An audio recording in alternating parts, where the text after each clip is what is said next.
Vamos então com a entrevista do dia, pois o assunto, porque aconteceu aí um evento na Secretaria de Saúde de Mato Grosso do Sul sobre a segurança do paciente desde o nascimento. É um evento que foi promovido pelo Núcleo Estadual de Gestão e Estratégia em Segurança do Paciente.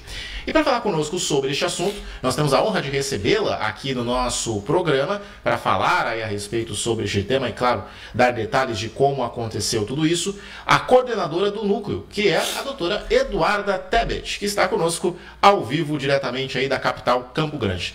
Doutora Eduarda, a senhora nos escuta, muito bom dia, obrigado por ter aceitado o nosso convite de falar sobre um assunto tão importante. Bom dia. Sim, bom dia, Rafael, bom dia, Vinícius. Eu que agradeço o convite, a oportunidade de estar aí com vocês, esclarecer a população de Três Lagoas, minha cidade natal, por sinal, Claro. sobre esse tema tão importante que é a segurança do paciente. Com certeza. E eu já começo, doutora, perguntando para a senhora sobre este assunto. Porque hoje são muitos, os erros e falhas que são identificados, principalmente na hora da assistência materna e do neonatal. Para a senhora, como especialista, quais são hoje os principais que ainda existem, essas falhas ou erros que ainda são identificados, principalmente nesse tema? Bom, quando a gente fala em segurança do paciente, o tema é muito amplo, né? Não envolve apenas a segurança materna e infantil, que vai ser o tema do nosso evento, que ainda vai acontecer Sim. no dia 10 de setembro aqui na capital. Quando a gente fala em segurança do paciente, a gente fala em tudo que envolve o cuidado do paciente, desde o momento que ele entra numa unidade de saúde, no posto, no hospital, a identificação, medicamentos, os riscos de infecção, riscos de queda, os protocolos, os diagnósticos, cirurgia segura, tudo envolve segurança do paciente. Só que este ano, a Organização Mundial de Saúde, que trabalha no mundo inteiro esse tema segurança do paciente, lançou como mote, como tema da sua campanha, a questão materno-infantil.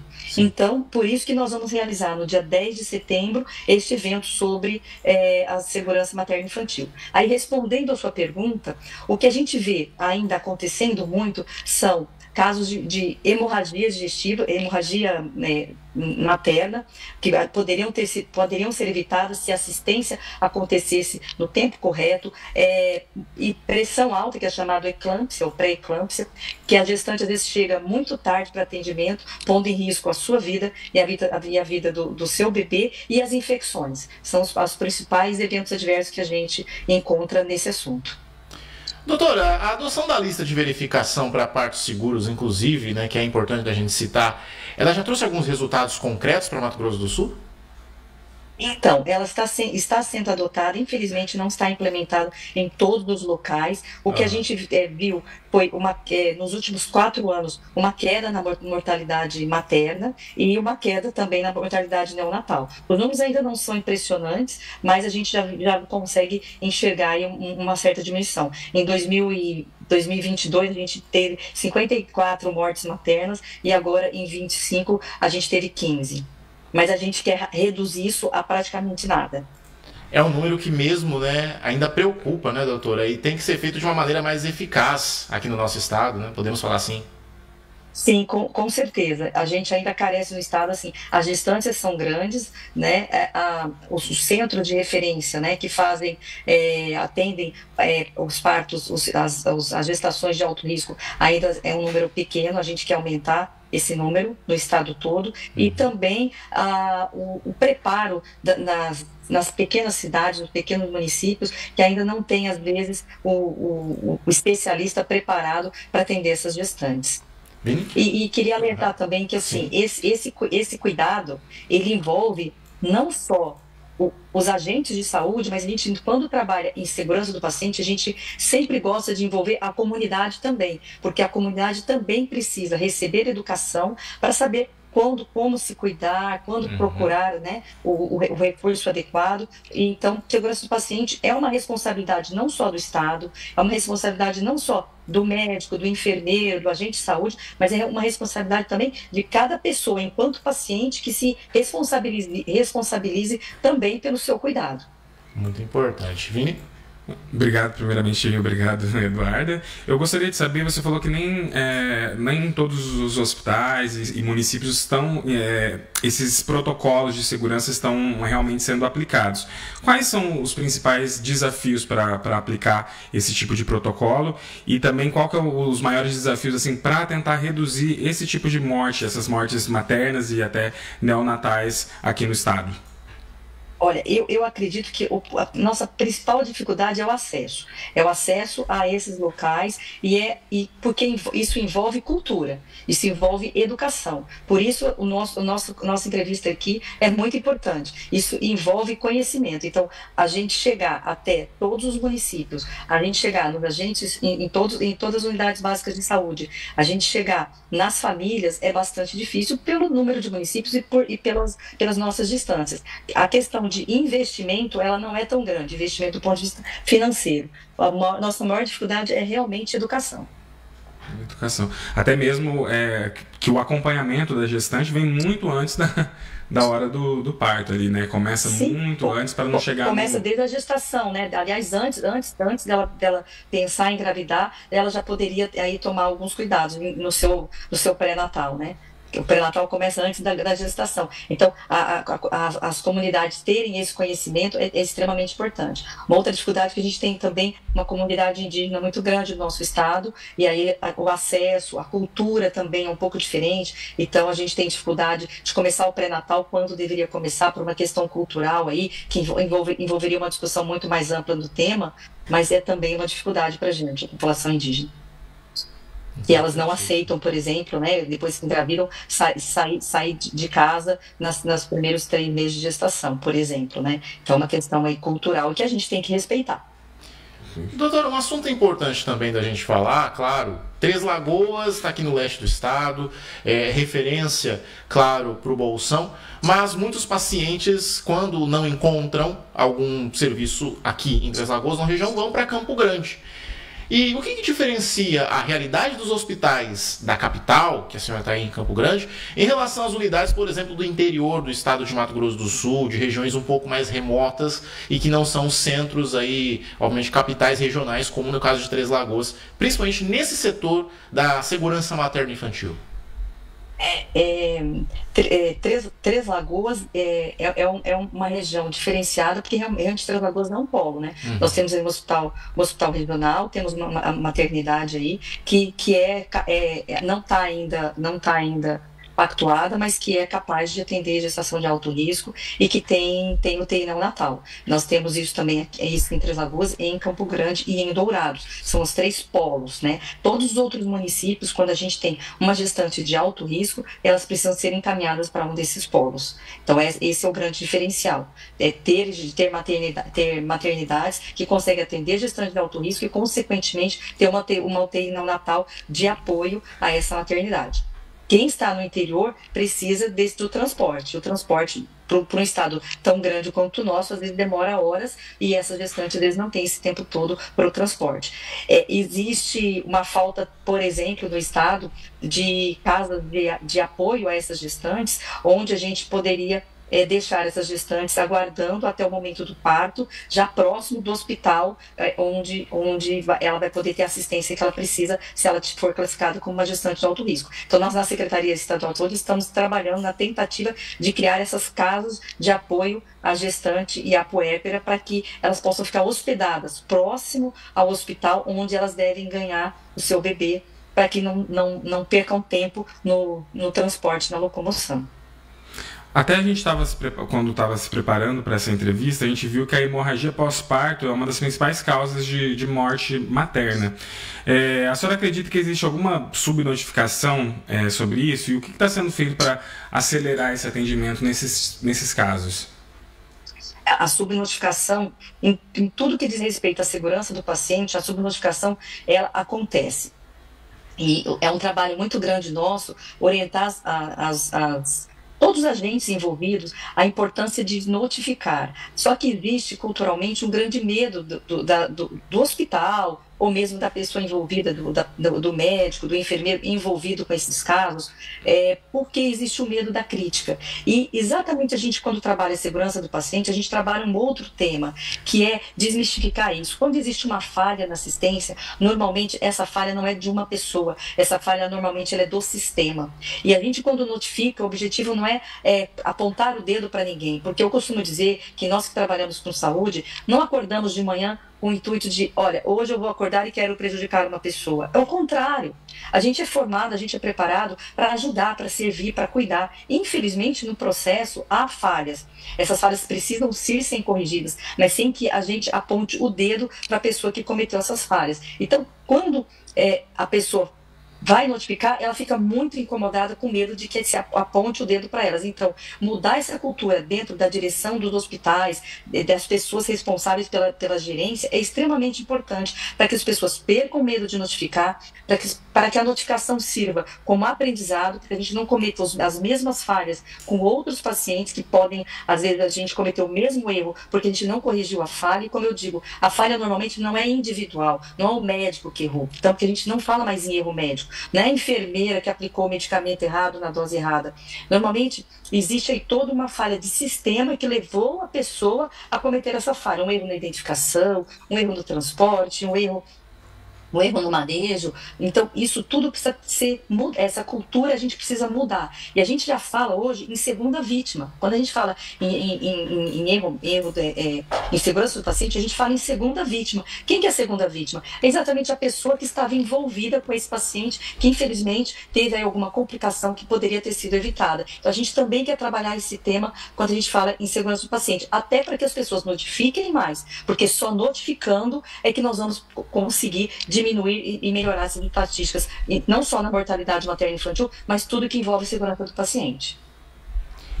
E uma outra questão também, acho que é importante da gente falar agora do encontro, né, que vai acontecer, é um tema que é necessário, né, de ser debatido, até diz a respeito do Dia Mundial da Segurança do Paciente, que vai ser celebrado em 17 de setembro, inclusive o evento aí vai até coincidir com a data, inclusive.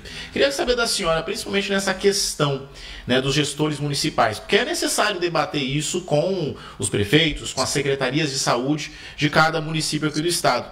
De que forma que as prefeituras, exemplo aqui em Três Lagoas, que nós temos a secretária Juliana Salim, elas podem contribuir principalmente para reduzir os riscos tanto para a mãe, tanto para o bebê, principalmente nesse momento, claro, que é tão delicado nessa parte, né, dos cuidados, doutora?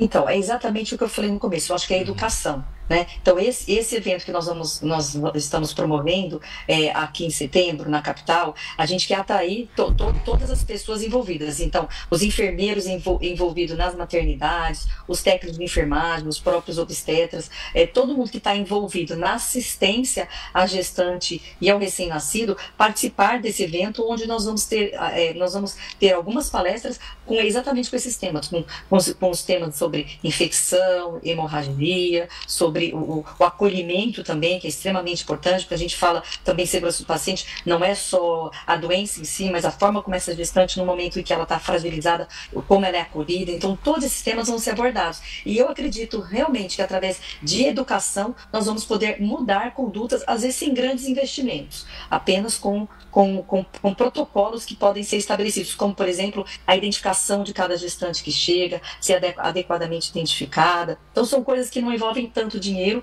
e que apenas com educação a gente já consegue mudar estatísticas.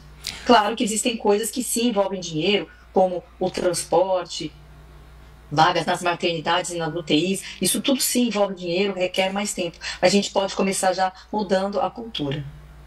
A senhora falou de cultura e educação. A senhora sente que existe alguma resistência dos profissionais da saúde para seguirem essas normas, ou é simplesmente, às vezes, falta de acesso a esse conhecimento? E também se tem alguma expectativa de alguma de recomendações práticas e resultados mais imediatos aí após esse encontro, que já a população já vai poder sentir isso na prática, essas mudanças? Eu acredito que cultura é exatamente isso, né? São hábitos. Então, existe um pouco de desinformação, existe um pouco de falta de hábito, né? Então, a tendência é você fazer o que o seu colega está fazendo ali do lado. Então, a gente só vai conseguir melhorar esse atendimento quando a gente mudar realmente a cultura. O que é isso? Quando todas as pessoas à nossa volta estiverem preocupados com a segurança do paciente e começarem a trabalhar esse tema e seguirem os protocolos. Em alguns lugares, o protocolo já existe, ele mais seguido, as pessoas seguem por um tempo, acham um pouco trabalhoso e deixam de seguir, não percebem que o quão importante é a rotina, é seguir todos os dias os mesmos passos para evitar que essas falhas ocorram. Por isso a gente precisa, então, mudar a cultura no aspecto de segurança do paciente. Em relação a mudanças imediatas, como é cultura, eu acho que isso demora ainda um tempinho. Eu gostaria de te dizer, olha, após o evento, imediatamente nós vamos ver mudanças. Mas se as pessoas realmente não se envolverem com isso, não incorporarem essa ideia, não abraçarem essa ideia, a gente pode fazer um evento e nada acontecer. Então, quem vier para o evento tem que vir de espírito aberto, cabeça aberta, para que a gente consiga introduzir esses protocolos e que as pessoas voltem para os seus locais de trabalho e realmente apliquem esses protocolos. São protocolos que são usados no mundo inteiro, em grandes hospitais. Claro que os protocolos têm que ser adaptados a cada realidade, não existe um protocolo único, mas existe essa ideia de voltar para o seu domicílio e aplicar no seu ambiente de trabalho os protocolos que vão ser discutidos aí nesse evento que nós estamos programando aqui para setembro. E que isso se replique, que a gente não faça isso uma vez só, que esse tema se perpetue. O Núcleo de Segurança do Paciente no Estado foi criado agora em fevereiro. Então é uma coisa realmente recente e a gente espera que com esse núcleo a gente possa trabalhar mais e que essa cultura, que isso vire uma coisa natural para a gente nos próximos anos. Com certeza. Então temos aqui a data, dia 10 de setembro, vai ser na Escola de Saúde Pública Dr. Jorge Davi Nasser, em Campo Grande, das 7h30 da manhã às 4 da tarde. Quem quiser mais informações, saude.ms.gov.br. Importante, é o Encontro Estadual da Qualidade da Assistência Materna Neonatal, que vai acontecer aqui em Campo Grande. Doutora, saindo um pouco do assunto... Lá em Campo Grande. Lá em Campo Grande, não aqui em Campo Grande. Saindo um pouquinho do assunto da nossa entrevista, seu sobrenome entrega de quem a senhora é irmã e de quem a senhora é filha, né, do saudoso Rames Tebet, que foi prefeito de Três Lagoas e governador aí do estado de Mato Grosso do Sul. Uma pergunta, uma curiosidade. Tem advogado na sua família, professor. Por que a senhora decidiu ser médica? Eu falo que eu sou a ovelha negra da família vestida de branco. Eu sou a única médica dessa minha geração, e eu tinha um pai que eu admirava muito, e eu acho que foi um pouco do receio de não conseguir seguir os seus passos à altura. Eu decidi fazer medicina para não ter que competir com ele, talvez. E sempre tive essa vontade sempre gostei assim de ajudar, de cuidar, de servir, então me sinto muito realizada na minha profissão. Não me arrependo não, apesar de estar voltada por médicos e por advogados e políticos. E a senhora tem o tom conciliador que seu pai tinha, ou tem ali mais alguma coisa a mais que o seu Rames tinha e que ficou para você de herança? Acho que esse tom mais conciliador mesmo que ele tinha, acho que eu realmente tenho essa característica. E a vontade que ele tinha, ele sempre falava que tinha uma vontade de servir ao povo. Eu tenho também essa vontade, mas o caminho que eu encontrei para servir é de outra forma, atuando na medicina e agora participando de ações sociais, participando de alguns movimentos aos quais eu participo. Nós lançamos ontem uma campanha nacional de prevenção de acidentes com soda cáustica, que são acidentes domiciliares muito comuns na infância, que mutilam as crianças, que acabam tendo esôfago corroído. Estávamos lá em Salvador, na Bahia, no domingo, lançando essa campanha, e fomos ontem para o interior, na Chapada Diamantina, para programar uma campanha também de prevenção de câncer de intestino. Vamos fazer um rastreio de câncer de intestino em março do ano que vem, lá no interior da Bahia. E a gente vai fazendo esse tipo de trabalho, é uma forma da gente retribuir, eu acho que ajudar a sociedade. Com certeza, e tem retribuído à altura, né? Apesar aí, obviamente, seu pai com certeza aí fez muito, não só por Três Lagoas, mas por Mato Grosso do Sul, por Brasil também, foi presidente do Senado Federal e com certeza deixou um legado que a senhora está seguindo e nós podemos ver isso muito bem. Obrigada. Doutora, muito obrigado por ter aceitado falar com a gente. É uma honra recebê-la aqui em nosso programa. Quando estiver por Três Lagoas, está convidada a estar aqui conosco. Vamos falar de saúde, vamos falar da sua família também, que é importante, uma família que é muito querida em Três Lagoas, a família Tebet, tanto seu pai principalmente. E deixar o espaço aberto para a senhora aí falarmos de saúde, que é tão importante, tão necessário aqui para a nossa cidade, para o nosso estado. Muito obrigado por ter falado com a Caçuda FM. Muito obrigado. Eu que agradeço o convite de vocês. Nas próximas campanhas eu vou com certeza procurar vocês para nos ajudar a divulgar, porque o papel de vocês é muito importante. Sem vocês a gente não consegue levar a informação para a população. Obrigada.